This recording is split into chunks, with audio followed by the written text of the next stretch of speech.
Hi, I'm Vicky from Gulf Savannah NRM, and we've been running a project to build bushfire resilience in the Mareeba Shire for the past 3 years.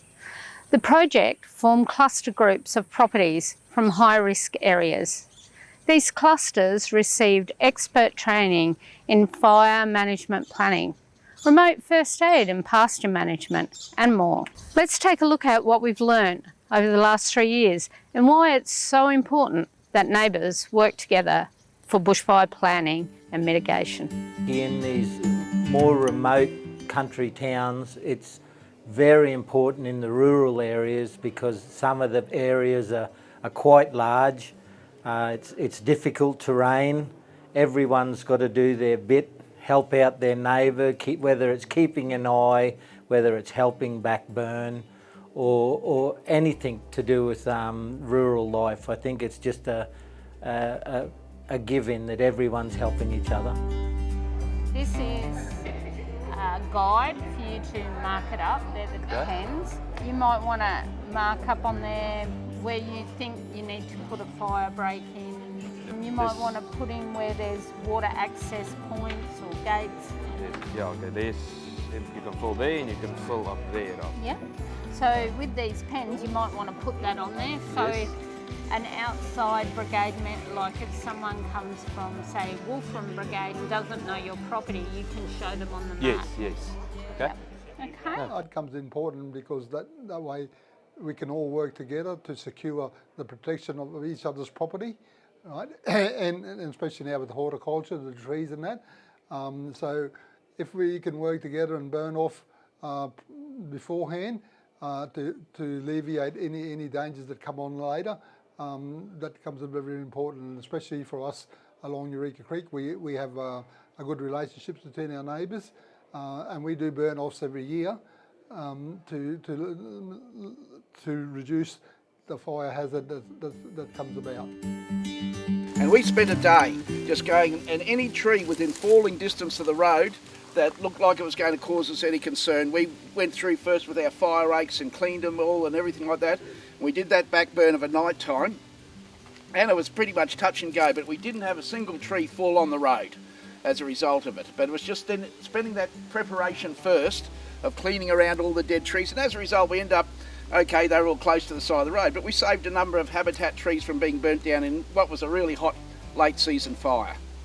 So just that working around fires, and certainly Daryl here can tell you a lot more about that preparation time, cleaning your track, making sure especially say something like this, that straight away that I'd see that and we were burning that side and hoping it didn't get over this side. That'd be the sort of thing I'd be clearing around so that it wouldn't catch fire. What you're trying to achieve on the different places, then you go one by one and say, okay, if that's what I want to achieve, how am I going to do the fire management?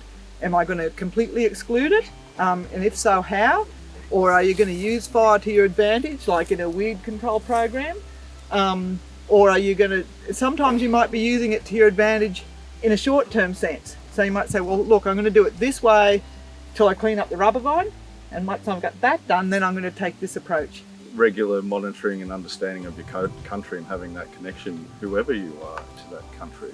Knowing that country is vital to that fire plan and healing. So yeah, we always consider every fire we put down, whether it's fire reduction or even fighting wildfire, as a healing process.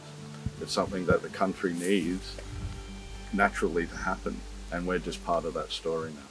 So if we're all out here and we're doing what we can to combat that, it's going to happen. But if we can clean the land up, so when that happens, it's just we're going to be able to take that hit rather than the hit goes through us, and it'll just take out everything.